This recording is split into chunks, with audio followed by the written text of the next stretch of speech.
Робота з біржею Bybit. В цьому відео розберемо, як знайти ваш UID номер, пошту, поповнити рахунок, підключити Google Аутентифікатор та інші питання, які дуже важливі, особливо тим, хто починає. Перше, як дізнатися, де ваш є UID номер, коли ви заходите на біржу Bybit, бачите ось тут UID номер.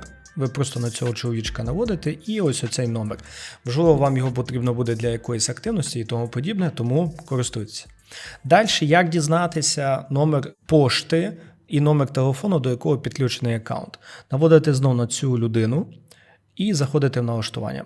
Бачите, тут в налаштуваннях буде вверху це аккаунт і безпека. І тут буде інформація якраз про ваш аккаунт. До речі, друзі, якщо ви хочете заробляти в криптовалюті, торгувати або інвестувати, раджу вам відкрити рахунок на біржі Bybit по нашому посиланню, де ми даємо серйозні бонуси, доступи до нашого клубу, сигнали, навчання. В описі до цього відео буде інформація, що ви отримаєте, якщо відкриєте рахунок по нашому посиланню. Ось отут ви можете змінити електронну адресу і також нажавши на оце таке око закрите, ви можете побачити, які ваша пошта. Я своєї пошти, звісно ж, показувати тут не буду. І так само номер телефону, нажавши на це, ви можете взяти і побачити номер телефону. Як замінити номер телефону? Дуже просто. Бачите, нажимаєте «Замінити». І що тут буде відбуватися? Тут вам потрібно буде ввести ваш новий номер телефону, код перевірки зі старого номера телефону, код прив'язки до пошти і Google Аутентифікатор. Як бачите, в мене доволі багато безпеки на аккаунті зроблено. Так само зміна електронної адреси. Якщо ви будете міняти електронну адресу, пам'ятайте, що наступні 24 години буде заборонено виводити будь-які гроші. Чому так? Це з міркувань безпеки, бо на біржах дуже часто, якраз коли пошту міняють, тоді виводять гроші. Також тут ви можете поміняти свій логін та пароль, замінити. Бачите? От старий пароль, введіть новий пароль, підтвердити і Google Аутентифікатор. Замітьте, в мене дуже багато де виходить ось цей код підтвердження від Google. Чому? Бо я включив додатковий захист і так само вам рекомендую його зробити. Бачите, ось тут пише двофакторна Google Аутентифікація. Вона зараз в мене включена. Як її взагалі включити? Давайте я її вимкну. Бачите, я її спеціально виключив тільки що, щоб вам показати приклад.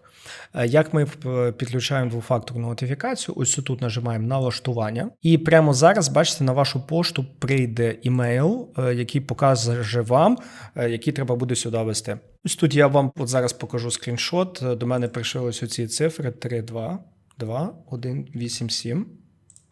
Дивіться, що зараз буде відбуватися. Ось тут буде показувати вам Google Аутентифікатор. Що ви робите? Ви в залежності від того, який у вас телефон, чи у вас Apple, чи Android, ви відкриваєте ось такий Google Аутентифікатор. У мене доволі багато ось тут кодів, які я використовую. І далі нажимаєте плюсик, і тут буде ось оця кнопочка «Сканувати QR-код». І наводите, от прямо сюди наводите, і внизу у вас появиться, ви можете ім'я поміняти. Ну і все, я тут ввів ім'я, я ввожу оцей код сюди, який я отримав, і нажимаю підтвердити. Ну і все, бачите, в мене підключився Google Аутентифікатор. Раджу всім його поставити, і обов'язково, коли ставите Google Аутентифікатор, ставте на той телефон, до якого у вас сім-картка стоїть особливо на вашій паспорт, щоб ніхто, окрім вас, не міг отримати доступ до цього Google Аутентифікатора. Як ви бачите, в мене доволі багато, в мене і на пошту, і Google Аутентифікатор. Чим більше підтверджень, тим краще. Дивіться, наступне, ось тут є антифішинговий код. Я, як сказати, його часто не використовую, тому що як він працює, ви в налаштуваннях, ви можете записати будь-який антифішинговий код, і коли для вас буде приходити імейл, ви будете бачити, що цей імейл буде приходити з Bybit. От, наприклад, я нажав 4 одинички, наприклад. І в майбутньому, коли Bybit буде мені надсилати якийсь імейл, там має появлятися 4 одинички вверху. Наступний фінансовий пароль використовується під час виведення коштів P2P і в інших сценаріях для верифікації цілях безпеки. Щиро вам рекомендую так само його поставити, якийсь пін-код собі на 6-8 цифр. Не шкодуйте безпеки, тому що зрозумійте, якщо, не дай Боже, якісь хакери зламають ваш рахунок, воно потім вам дорожче буде. Наступне, бачите, ось оце біле цілий список адрес для виводу, по яким не доводиться проходити двохфакторну верифікацію. Я його собі не ставив, хоча і я надсилаю гроші в більшості випадків на одні й ті самі адреси, там 90% грошей, але я його особисто не ставлю. Якщо ви робите реально дуже багато транзакцій, раджу, можете поставити. Виведення через адресну книгу, я бачите, теж собі ось цього всього не ставив. І бачите, ось тут є блокування виводу на нову адресу. Після цієї функції ви не зможете виводити гроші на нові збережені адреса впродовж 24 годин. Якщо маєте доволі великі суми, раджу, можете попробувати поставити. Наступне важливе питання, як перевести гроші всередині. Як ви бачите, от на Bybit це є один із моїх рахунків. У мене є доволі багато рахунків, в мене є багато субаккаунтів, і на цьому рахунку я маю певні гроші на фінансуванні, на споті і на деривативах. Як перевести гроші між собою? Замітьте, ось тут є така кнопочка дуже цікава, ви наводите на неї, ось оця. Вона ось так виглядає. І бачите, переказ буде писати. Що ми можемо зробити? От давайте з вами переведемо якісь гроші, наприклад, з споту на деривативи і навпаки. От там візьмемо, наприклад, там $100. Що тут потрібно вибрати? Виберете монету. Тобто, якщо ви будете надсилати USDT, то буде USDT. Ви можете надіслати там ефіри і тому подібне. Головне, щоб воно у вас було на рахунку. І нажати «Підтвердити». Гроші переказані. І так само навпаки, переказ. Бачите, де, от якщо перше пише деривативи, то значить воно там на спот. І так само беремо $100 і відправляємо назад. Відправляти гроші всередині між гаманцями, воно нічого вам не коштує. Доволі часто хтось задає питання, як перевести гроші з Binance на Bybit, як його поповнити. Для цього потрібно зайти, бачите, ось скільки вам кнопочок поповнення. От нажимаєте будь-яку з них, або в цей гаманець поповнення. Особливо раджу нажимати його на споті. Бачите, відкривається ось таке от цікаве меню. І що тут можете ви робити? Перше, ви вибираєте монетки, яку ви хочете поповнити. Наприклад, вам з Binance будуть надсилати там USDT. Ви вибираєте монетку, а потім вибираєте мережу. Що таке мережа? Бачите, тип чейну. Англійською тут буде писати нетворк, мережа, будь-що. Розумієте, що в криптовалюті це так, як інші види пошти. Наприклад, є Укрпошта і є Нова пошта. Різна компанія вам може надіслати одну й ту саму посилку. Але якщо вам відправили посилку Укрпоштою, то ви зможете тільки Укрпошті забрати його. Якщо вам відправили посилкою Новою поштою, то тільки на Новій пошті ви забираєте. Те саме тут. Більшість людей використовує по USDT ось оцей TRC20, бо тут найменша комісія. І ось тут бачите, що у вас виходить?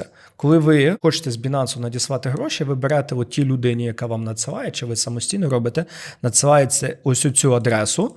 А я дуже часто надсилаю як? Я копіюю, наприклад, якщо це з комп'ютера, роблю скріншот ось такий, і надсилаю скріншот, і надсилаю ось цю адресу, щоб людина могла надіслати. Бо хтось, наприклад, коли ви надсилаєте з телефона, от з Binance, от зараз я вам покажу от відео якраз всередині в Binance. От зараз записую от для вас на Binance, якби я відсилав гроші, бачите, там з телефона надсилаю через криптомережу, і ви, якщо побачите, я так само от можу підійти і відсканувати адресу, і мені вже автоматично показує адреса.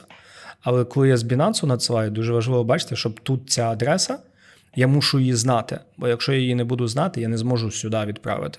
Тому ви мусите її показувати тим людям. І тут я вводжу, наприклад, там суму, там нехай $1 чи там $10. І тоді вже от нажимаю відправити. Наступне питання, де взяти адресу гаманця USDT, біткоїна чи будь-якої іншої монетки. Перше, щиро вам рекомендую зайти, от нажати на спот, і ось тут будуть списки усі ваші монетки, які ви можете мати на рахунку на Bybit. Бачите, ось тут пише спот. Що ви тут робите?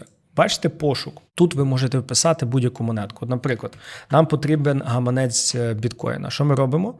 Нажимаємо, бачите, біткоін, нажимаємо поповнення. І ось тут, бачите, воно питає вас, депозити будуть здійснювати безпосередньо на спотовий рахунок. Нажимаєте підтвердити, все гуд. І бачите, ось тут пише монета біткоін і пише тип чейну BTC. Тому що в біткоїна тільки один варіант пошти. Тобто тут тільки нова пошта працює. Бо на багатьох монетках можна надсилати різними чейнами. І все, ви це скануєте тій людині, хто вам надсилає, чи самі копіюєте, якщо собі надсилаєте. Як знайти гаманець будь-якої іншої монетки, наприклад, там Ethereum? Те саме, вводите, наприклад, значок ефіра, ETH, і нажимаєте поповнення. Але бачите, в ефірі, на відміну від біткоїна, тут починається тип чейну. Що це таке? Різні типи пошт, їхня основна різниця в швидкості і в ціні. Зараз ми по ефіру дуже часто використовуємо ERC20. Це є мережа самого ефіра, вона доволі, в них адекватна ціна останнім часом. І так само його копіюєте. Представимо, що ви хочете якусь ще іншу монетку, той самий USDT, ви вводите його, він в мене зараз вверху, але можливо його не буде у вас вверху. Пише USDT, так само нажимаєте поповнення і вибираєте чейн. Ми найчастіше з командою використовуємо TRC20. Але коли ви надсилаєте, дуже часто ви маєте говорити з тими людьми, хто вам надсилає. Бо бачите, тут є різні мережі: Ton, BSC, Optimism, Solana і тому подібне. Ми TRC20. Може бути така штука, що вам хтось каже, мені потрібно тільки Ton. Все, без питань, розумієте? Саме прийняти на біржу ви можете в будь-якій мережі, це нема проблеми. Воно на біржі буде зберігатися. От біда буде єдина в чому, що ви надішлете не на ту мережу, от тоді реально буде біда. І останнє, це нехай там USDC. От бачите, USDC, так само нажимаєте поповнення і вибираєте тип чейну, наприклад, там Solana. Наступне дуже важливе питання, як поповнити рахунок на Bybit або вивести гроші на карту, маючи гривні, фіат і тому подібне. Друзі, найчастіше ми будемо використовувати для цього P2P. І як його правильно робити, для вас я ось отут прямо зараз записав окреме відео, яке я вам щиро рекомендую подивитися. Там є як і поповнити, так і вивести. Тому, якщо вам потрібна тільки одна частина, дивіться одну частину. А взагалом, радий вас був бачити і побачимося в наступних відео.